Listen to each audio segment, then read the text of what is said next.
Welcome fellow ladies and gentlemen to another quick analysis and look at the latest trailer from some of the big hitters that hit Paris Game Show this week, where Sony decided to skip Gamescom and instead whap some games down in Gay Paris with a little bit of flamboyance and visual pizzazz. And this includes some of the gems that we may have seen earlier and may wonder where they've gone. But today I'm going to be covering Quantic Dreams' latest epic.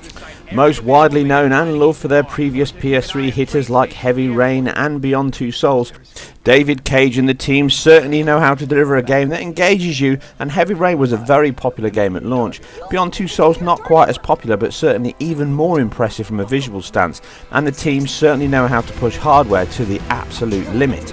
Beyond Two Souls is still an absolutely incredible looking game on the PS3. But they've not just had this experience on the PS3, they also delivered a highly impressive Sorcerer's demo on the PS4 announcement, which really wowed the crowds and is still probably one of the most impressive demonstrations on the PS4 hardware seen so far. Now this is a fixed, isolated view and basically a cutscene, but it certainly shows off the talent and possibilities that David Cage and their engine can deliver on the PS4.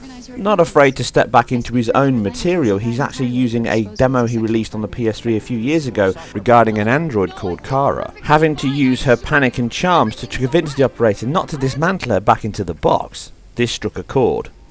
This has now become the full game and the trailer that we saw at Paris Gamescom Detroit, which gives us a view into the life of robots and how we see the future, or at least how David Cage and team see the future. What I'm going to cover here is not the gameplay as much as the fact that we don't know that much about it, but certainly my thoughts on what the trailer is representing and what it visually shows us and how impressive it actually is. So let's get started.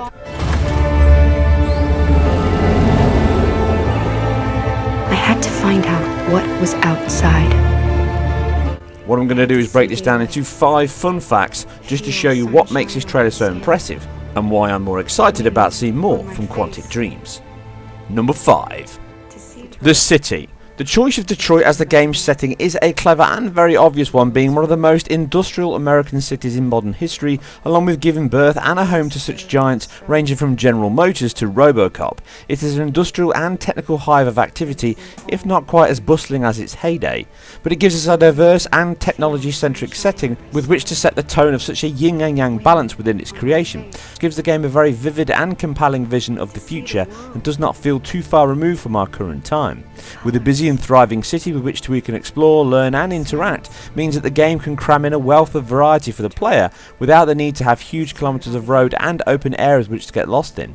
It delivers all the ingredients to allow any manner of story arcs, player choices and emergent gameplay. This all hangs on the fact that we will have a far more open experience here than in previous games, mind, which takes us nicely on to the next, the story. David Cage is excellent as a story and ideas man, but not the best scriptwriter, to put it lightly, a trait shared with Hideo Kojima, but even worse here. With Detroit, this has taken a welcome change from David's own aims. He's now joined by another 2 writers and a fellow director on the project. This means that the game can have a greater variation in style within its direction, along with it not sucking all of the studio director's time.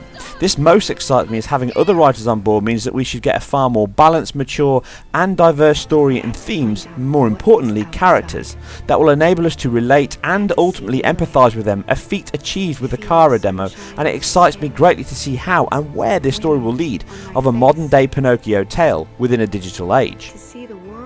The NPCs. This follows on greatly from the previous highlight. Within the trailer, we see not only a great wealth of inhabitants within the busy industrial city, but also the conflict and fear of the them and us divide. But what really sets us apart from other games is the scope this presents from the game and its narrative. The androids all show the emotions of a child within a confusing world and the conflict of racial equality between them and the humans. Some simply bind them as a tool to reduce work, load, stress, or even the ever-present sexual overtones, and likewise the anger and violence driven by the fear and uncertainty these AI constructed bots bring. But even more compelling is the perspective of the androids themselves as they learn, adapt and find how they fit into this world.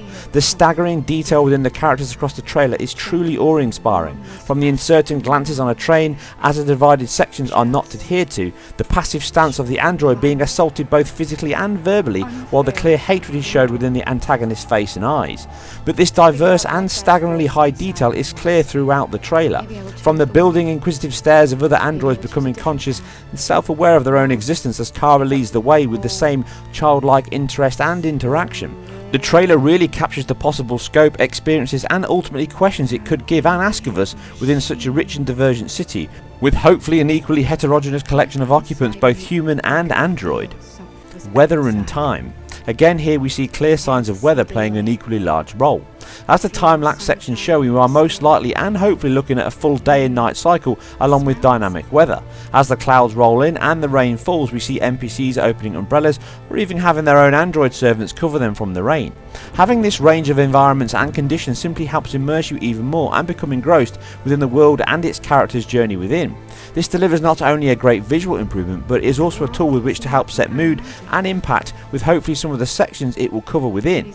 It also allows longevity with the variance of how the world feels, looks and plays, greatly expanding its repertoire of set pieces, dramatic tones within its very intriguing setting, and is simply another cog in what is shaping up to be one hell of a machine. Visual fidelity.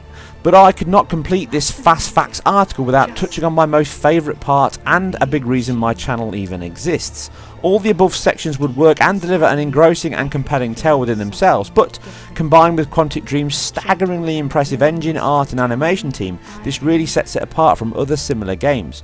With the trailer running completely in engine, for which is a better description, check out my Star Wars preview video before E3 from earlier this year.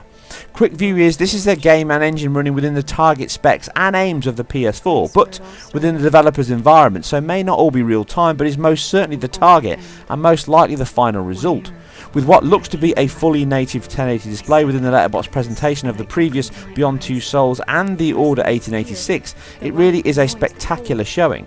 From its rich animation and rig combination allowing the motion captured animations and actor scans to shine. Valerie Curry, who you may recognise from the following, plays the lead in Kara and, like the previous games, is instantly recognisable from her digital avatar. But the game sports just as much detail and intricate animation touches in other characters, along with a collection of superb post-processing effects. The confused face and impeccable light penetration looks great and allows a range of skin tones and types. The balance of subsurface scattering, Fresnel bounce and Lambert shaders allows each android or human to have a subtly different skin type, amplified by extra water drops and specular that it adds. A high sample per object motion blur is also sparingly used within the opening driving section, the best example of how precise and effective it is. The mixture of old-fashioned lens flare and bloom, partnered with volumetric smoke and light bounce, presents a very convincing representation of a bustling autumn city. This is bolstered by a vast spread of screen space reflections that allow citizens, cars and even light to reflect back, with a global illumination bounce also looking to be within its impressive stable of effects. But none stand out more than its quite staggeringly short f-stop depth of field, complete with my favourite confusion zone bokeh. This is not a simple pass, but has the wider or short focal point all managed within the Z buffer, giving us some of the most impressive shots within the game. See as the face of the android is falling out of focus just before his ears, or as the camera moves into Kara you can see her face around the hair and ears as it falls within the circle of confusion as it pans in, the water dripping from her ear giving us a circle of bokeh of its own. This works within both fore and background objects, as you can see from the collar highlights here and the backdrop. This looks to have an obvious lower resolution resolve than the rest of the image, or maybe a reprojected build, as on the easier to highlight white areas are the small signs of artifacting. But throughout the trailer it simply delivers an absolutely faultless display that captures the CGI target it aims for. Even texture filtering monitors should not be triggered from this initial showing. Accompanied with a superbly realised PBR system, high-looking polygon models, superb score and the innocent voiceover, it all combines to be another visually imposing display from Sony Studios and the PS4, and one that has well and truly landed on my radar. I cannot wait to see and learn more. And quickly onto the far more important winner of my Assassin's Creed PS4 copy. Thank you everyone who put the comments in and tried. I really appreciate everyone's comments, and I laughed at them and I read them all, and it was a difficult one, but in the end I chose the Malteser Munching Cooper's Spec C to win the free PS4 copy. I have messaged you, please send me your address and I will post out the brand spanking new sealed PS4 copy of Assassin's Creed Syndicate to you first class next week. As always guys and girls, I thank you very much for watching, and I'll see you very soon on the next one. Unfair and brutal. It almost convinced me I was nothing. Less than an object, just an obedient machine. deep inside me, I could feel something different. A gentle and warm whisper telling me that I am alive. I had to escape. I had no choice. Escape to love, to hope, to live. Now, it's up to me to decide. My name is Kara. I am one of them. This is our story.